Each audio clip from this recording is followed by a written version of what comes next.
siapkan diri kita untuk dibaptis dengan firman Tuhan. Kita akan membaca dulu lebih dahulu satu firman Tuhan. Amati ayat per ayat dengan baik supaya kita dapat menemukan intinya. Matius pasal yang ke-10 buka. Kita mulai dari ayat 16 sampai dengan ayat yang ke-25. Matius pasal yang ke-10. Siapkan hati kita. Saya akan bacakan, saudara. Lihat, aku mengutus kamu seperti domba ke tengah-tengah serigala. Sebab itu hendaklah kamu cerdik seperti ular dan tulus seperti merpati. Tetapi waspadalah terhadap semua orang, karena ada yang akan menyerahkan kamu kepada majelis agama, dan mereka akan menyesah kamu di rumah ibadatnya. Dan karena aku, kamu akan digiring ke muka penguasa-penguasa dan raja-raja sebagai suatu kesaksian bagi mereka dan bagi orang-orang yang tidak mengenal Allah. Apabila mereka menyerahkan kamu, janganlah kamu khawatir akan bagaimana dan akan apa yang harus kamu katakan, karena semuanya itu akan dikaruniakan kepadamu pada saat itu juga. Karena bukan kamu yang berkata-kata, melainkan Roh Bapamu, Dia yang akan berkata-kata di dalam kamu. Orang akan menyerahkan saudaranya untuk dibunuh. Demikian juga seorang ayah akan anaknya, dan anak-anak akan memberontak terhadap orang tuanya dan akan membunuh mereka. Dan kamu akan dibenci semua orang oleh karena namaku, tetapi orang yang bertahan sampai pada kesudahannya akan selamat. Apabila mereka menganiaya kamu dalam kota yang satu, larilah ke kota yang lain. Karena aku berkata kepadamu, sesungguhnya sebelum kamu selesai mengunjungi kota-kota Israel, Anak Manusia sudah datang. Seorang murid tidak lebih daripada gurunya, atau seorang hamba daripada tuannya. Lihat ayat 25.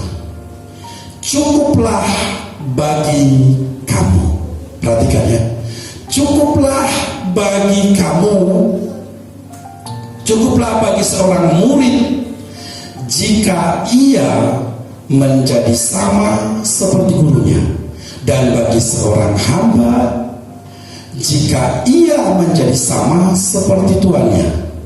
Jika tuan rumah disebut Beelzebul, apalagi seisi rumahnya. Apa yang kalian tangkap dalam bacaan ini? Yang kita tangkap dalam bacaan ini adalah sesuatu yang sungguh sangat aneh. Apa? Ketika dijejerkan tadi tentang penganiayaan yang akan datang, lalu dibuat ciri-cirinya oleh Tuhan Yesus. Tuhan Yesus sendiri yang berbicara ini. Dijajarkan. Loh, kok ayat yang ke-25 tiba-tiba ada kata-kata seperti ini? Cukuplah bagi kamu, cukuplah bagi seorang murid jika ia menjadi sama seperti gurunya, dan bagi seorang hamba jika ia menjadi sama seperti tuannya. Lihat, mulai dari kata-kata ini ya, lihat. Jika tuan rumah disebut Beelzebul, apalagi seisi rumahnya. Loh, hubungannya apa? Tadi kan bicara tentang penganiayaan, bicara tentang penghakiman. Tiba-tiba dalam ayat yang ke-25 kok berbicara tentang Beelzebul. Saya mulai melihat ini apa tujuannya. Tiba-tiba dikatakan kata-kata Beelzebul diselipkan dalam satu perkataan tentang apa yang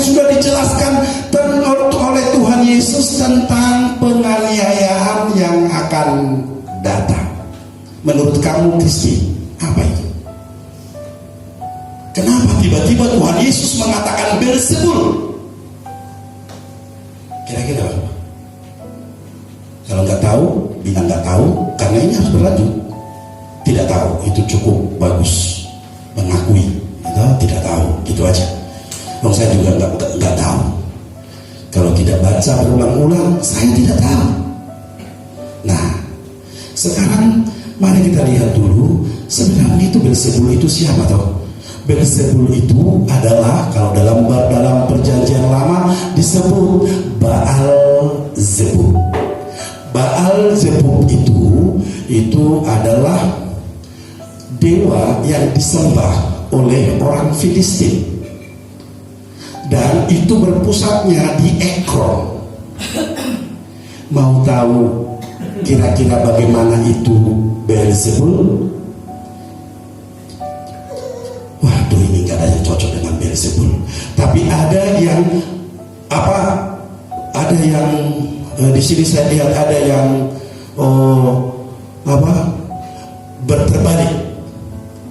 Bukan seperti Beelzebul, tetapi lawan dari Beelzebul. Mari Tuan Putri yang cantik, Meli maju ke depan. Haleluya. Ini dari tadi saya perhatikan. Itu baju ini lengket enggak, ini rendahnya ini dengan yang putih? Lengket di atas, di bawah enggak kan? Coba angkat dulu.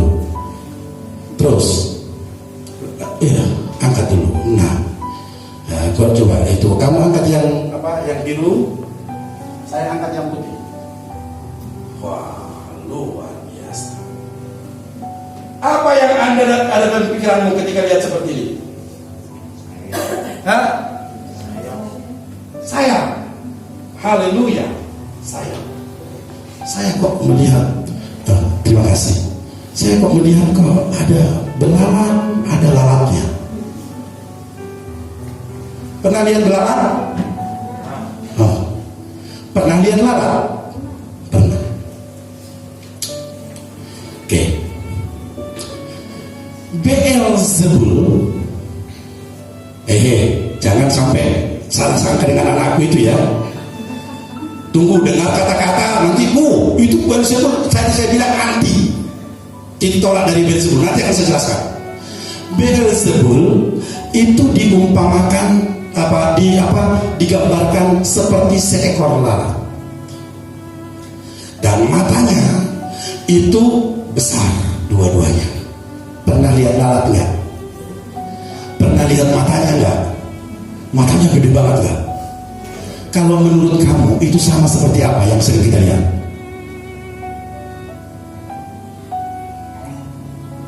Yang sangat berbahaya, tapi saya tidak berani untuk mengungkapkannya di depan anak-anak, bersama anak-anak.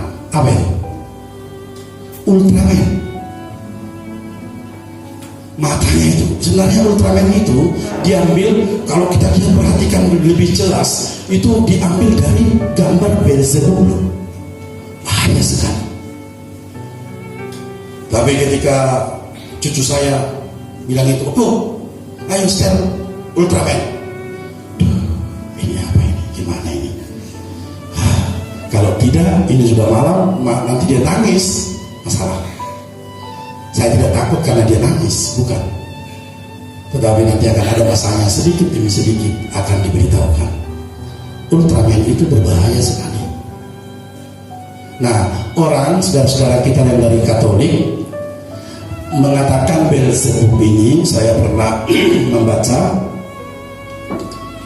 Katolik itu menyebut bahwa ini Beelzebub ini salah satu dari 7 pangeran kegelapan.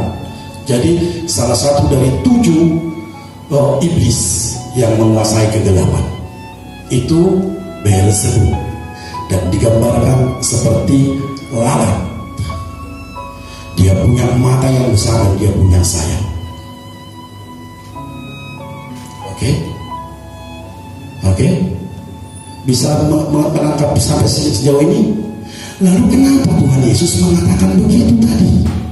Hubungannya apa? Dengan apa penganiayaan yang akan datang dengan Beelzebub? Hubungannya apa?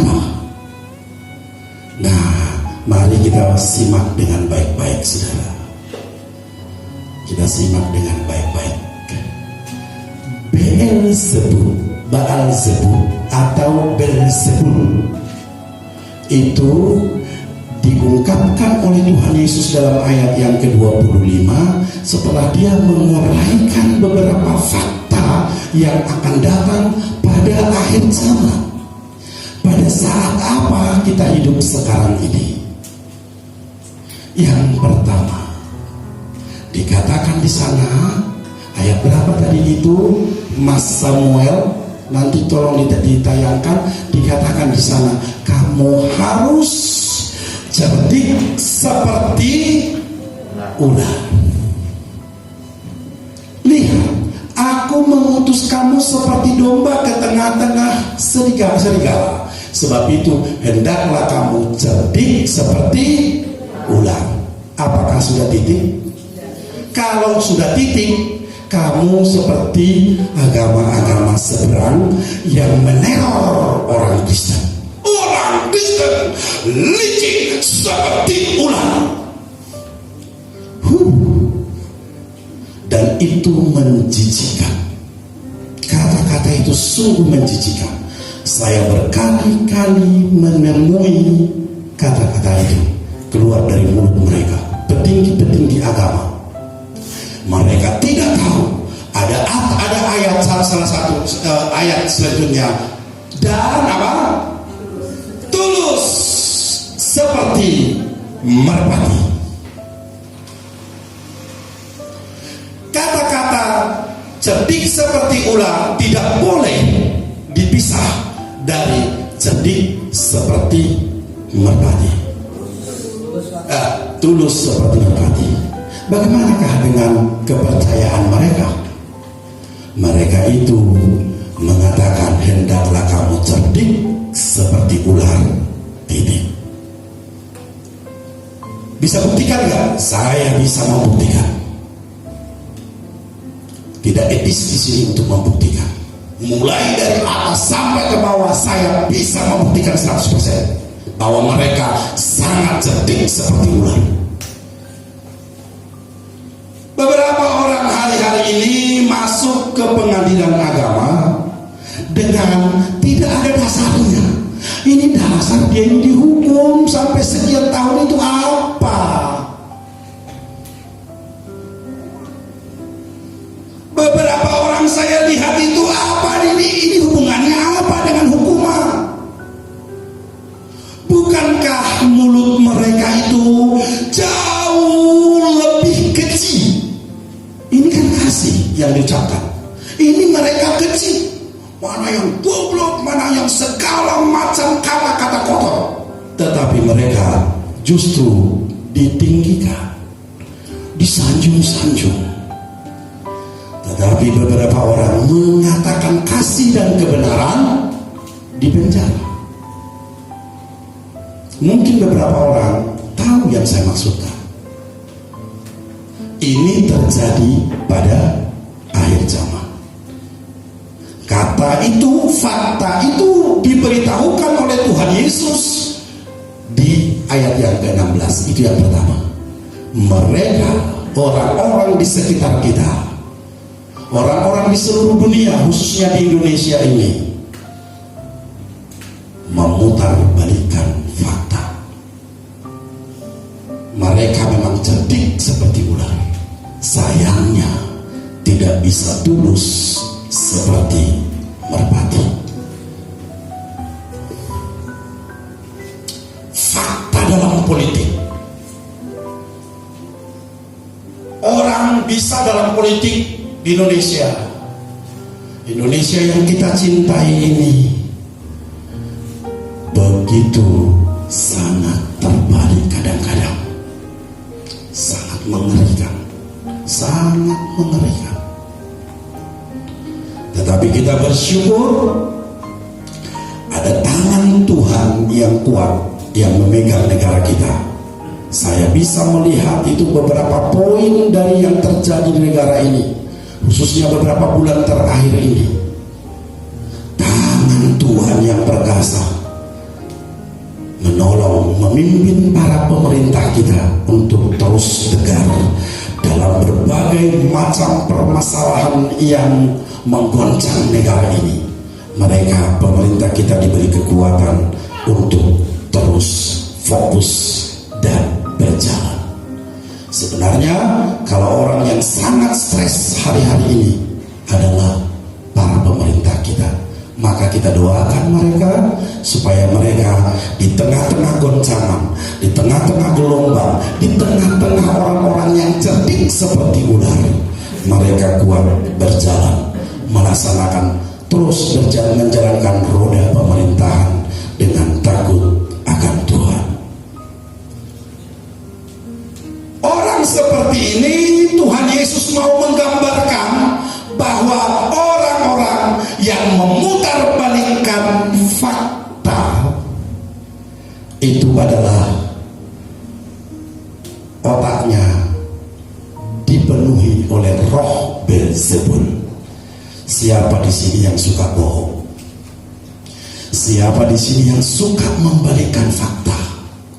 Siapa di sini yang mengerti sedikit, wow, sudah dibesar-besarkan? Bahaya.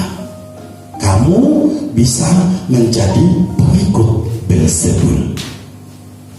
Bahaya sekali. Berhentilah demi kasih Tuhan. Kenapa? Karena itu tidak akan membawa kamu lebih baik. Tidak akan membawa kamu lebih disukai oleh orang lain. Tidak. Itu hanya provokasi yang menghancurkan kita. Oke? Inilah fakta yang pertama. Lalu ada lagi fakta berikutnya, saudara. Kenapa dikatakan di sini tentang Beelzebul ini? Oke? Fakta berikutnya, mari sama-sama kita lihat. Fakta yang kedua. Kita lihat ayat yang ke berapa tadi itu? Membenci ibadah, membenci ibadah. Coba Mas.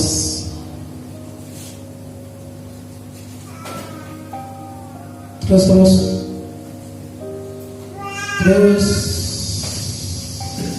Loh, di atas berarti Mas.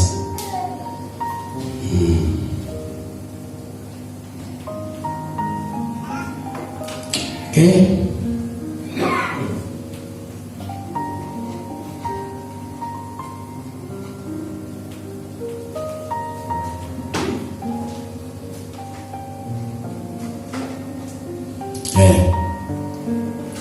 Ayat yang 22 saja. Dan kamu akan dibenci semua orang oleh karena namaku, tetapi orang yang bertahan sampai kesudahannya akan selamat. Fakta yang kedua, lihat, ciri khas Beelzebul adalah menghentikan ibadah. Dalam bulan ini berapa kali dihentikan ibadah? Banyak kali. Orang mau berdoa saja dilarang. Orang berdoa di rumahnya, Pak RT datang. Orang-orang datang berdoa loh di rumahnya loh. Tuh. Ada lagi orang membangun hanya pastori. Tidak boleh. Lalu beberapa bulan yang lalu kalau hanya gereja ditutup, aduh, sudah sangat sering banget, tanpa alasan. Yang paling mengerikan ketika ibadah cuma live streaming seperti kemarin, live streaming beberapa orang, live streaming diganggu, dibubarkan oleh orang-orang. Mereka sangat membenci namanya ibadah kepada Tuhan. Itu adalah ciri khas Beelzebul. Hari-hari ini terjadi. Sangat-sangat benci. Mereka melakukan berbagai macam cara. Mengerikan menurut saya. Dan kamu akan dibenci semua orang oleh karena namaku, kata Tuhan. Inilah fakta yang kedua yang kita lihat, yang terjadi hari-hari ini. Sekarang kalau kita melihat ayat 21 dan 23, coba Mas tampilkan 123. Orang akan menganiaya kamu, orang akan menyerahkan saudaranya untuk dibunuh, demikian juga seorang ayah akan anaknya, dan anak-anak akan memberontak terhadap orang tuanya dan akan membunuh mereka. Nah, ini ayat ini yang saya lihat itu berhubungan erat dengan yang di atas. Beberapa orang yang saya tahu, yang bahkan luar biasa banyaknya, mereka diusir dan beberapa kali mau dibunuh oleh ayahnya sendiri karena masuk menjadi orang Kristen.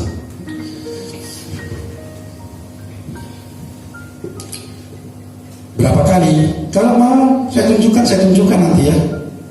Paling tidak nanti ada 15 orang saya tunjukkan orang-orang yang sudah siap dibunuh, dan itu fakta-faktanya jelas. Mereka tidak berbohong. Orang yang disayang lalu mau dibunuh.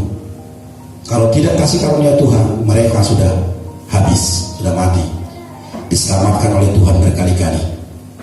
Dan kalau hanya berita-berita, begitu banyak sekali berita tentang seorang ayah akan membunuh anaknya, atau seorang anak memberontak kepada ayahnya. Karena apa? Karena nama Tuhan Yesus. Hari-hari ini terjadi begitu gencar, begitu banyak. Bahkan kalau Anda mengikuti tayangan beberapa orang, seperti ada yang namanya di channel itu, mungkin Anda perlu ya sebagai referensi Yusuf Manobulu. Anda akan setiap hari akan menyaksikan orang-orang yang masuk ke dalam yang percaya kepada Tuhan Yesus, mereka mengalami penganiayaan.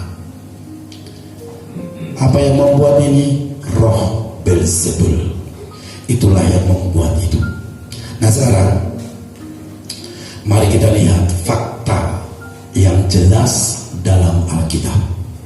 Di Alkitab itu di 2 Raja-Raja ada bercerita tentang seorang yang namanya Ahazia. Nah, Ahazia ini adalah anak daripada Ahab, Raja Ahab, dan ibunya namanya Isabel. Ini yang paling memiliki roh pemberontakan, roh kekejian, roh kejijikan.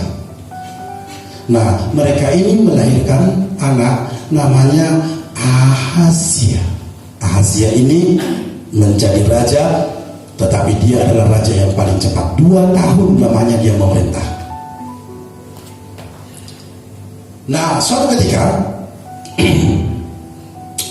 Ahazia ini jatuh dari loteng rumahnya. Pada waktu pemberontakan, pada waktu itu ada pemberontakan orang-orang Moab. Jatuh dari loteng rumahnya dan dia mengalami sakit. Ketika dia sakit, lalu apa yang dia lakukan? Dia menyuruh utusannya pergi ke Ekron di Filistin untuk menanya kepada Baal-zebul. Nah, tiba-tiba di perjalanan, orang yang disuruh itu bertemu dengan Elia. Lalu Elia mengatakan, "Hei, kamu mau kemana? Mau ke Ekron? Mau bertanya kepada Baal? Kamu pulang saja. Pulanglah, beritahukan kepada orang yang menyuruh kamu bahwa kamu tidak akan sembuh, kamu akan mati." Apakah dia tidak tahu bahwa di Israel itu ada Allah? Kenapa dia malah pergi ke Ekron untuk mencari Baal-zebul? Oleh karena itu, maka pulang, beritahukan dia tidak akan sembuh. Lalu ketika mereka pulang, datang kepada Ahazia, mereka memberitahukan, "Loh, kenapa kalian pulang?" Kata Ahazia, "Di tengah jalan kami bertemu dengan seseorang dan dia mengatakan, 'Kenapa kamu pergi ke Ekron untuk mencari Baal-zebul?' sedangkan di Israel ada Allah yang hidup. Nah, pada waktu itu ini Ahazia langsung mengerti siapa itu orangnya. Orangnya kayak apa? Orangnya seperti ini, sudah tua gini. Elia. Coba kamu cepat cari dia. Tanya dia, apakah ini penyakit saya akan sembuh atau tidak. Lalu dia menyuruh satu perwira dengan 50 orang pasukannya. Mereka naik ke atas gunung, di mana pada waktu itu Elia ada di sana. Lalu orang itu, perwira itu mengatakan, Nabi Tuhan, hamba Tuhan, Raja menyuruh kami untuk datang kepadamu bertanya apakah dia akan sembuh atau tidak. Lalu apa yang dikatakan oleh Elia? Kalau saya benar-benar hamba Tuhan, biarlah api turun dari langit menyambar kamu dan beserta dengan 50 orang ini. Lalu api turun dari surga, mati.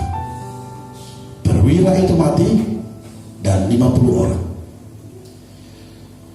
Lalu diberitahukan kepada raja, mereka sudah habis dimakan api.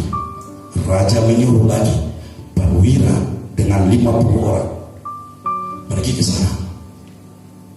Ya hamba Tuhan, kami diutus oleh Raja Ahazia. Apakah nanti raja akan sembuh atau tidak? Lalu kata yang sama dikatakan oleh Elia, kalau saya memang benar-benar seorang hamba Tuhan, biarlah api turun dari surga memakan kamu dan 50 orang yang bersama-sama dengan kamu. Sekarang tutup kuping karena saya akan mengatakan,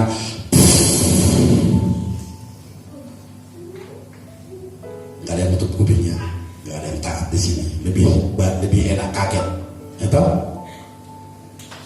Lalu matilah perwira itu beserta dengan 50 orang. Lalu yang ketiga, ketika raja mengetahui seperti itu, lalu yang ketiga dia menyuruh lagi perwiranya pergi ke sana. Perwira itu dan beserta dengan anak buahnya 50 orang. Lalu ketika mereka sampai ke atas, lalu perwira ini mengatakan, Tuanku, kiranya engkau mengasihi nyawa kami.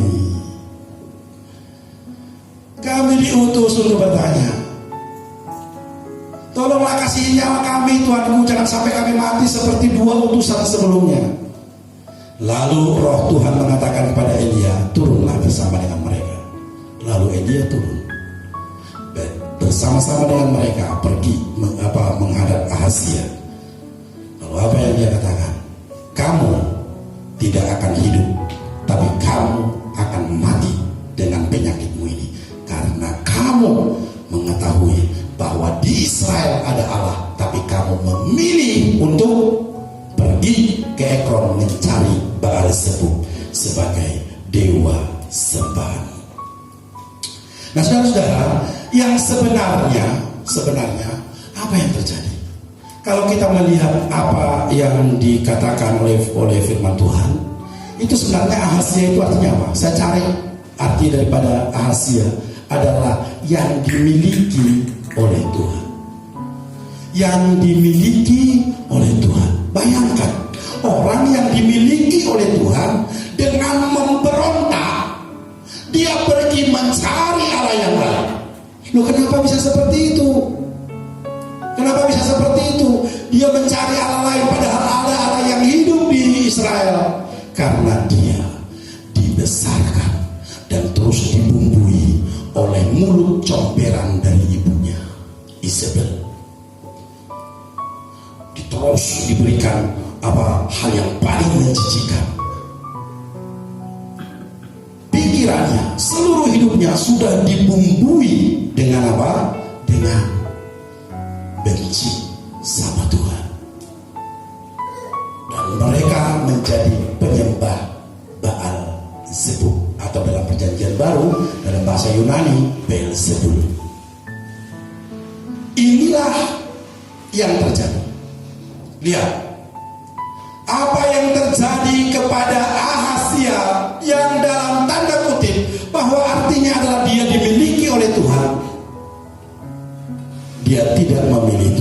Itu sebabnya tadi sejak awal pujian dikatakan, ketika kita menyembah Tuhan, kita memilih Tuhan Yesus sebagai Tuhan yang kita agungkan. Setiap kali kita mengangkat tangan kita di hadapan Tuhan, dari hati kita keluar Tuhan. Pujian yang keluar dari hati kita itu mengalir kepada Tuhan, dan itu disaksikan oleh para malaikat. Setiap kali kita mulai dengan kelemahan kita, dengan rasa sakit kita, dengan apapun yang ada dalam kehidupan kita, mungkin kita kesulitan di sana sini, tetapi kita datang kepada Tuhan. Kita datang kepada Tuhan. Itu Tuhan tidak pernah sedetik pun, tidak akan ada sedetik pun meninggalkan kita. Dia tidak menolak kita. Dia tidak menolak orang yang datang kepadanya.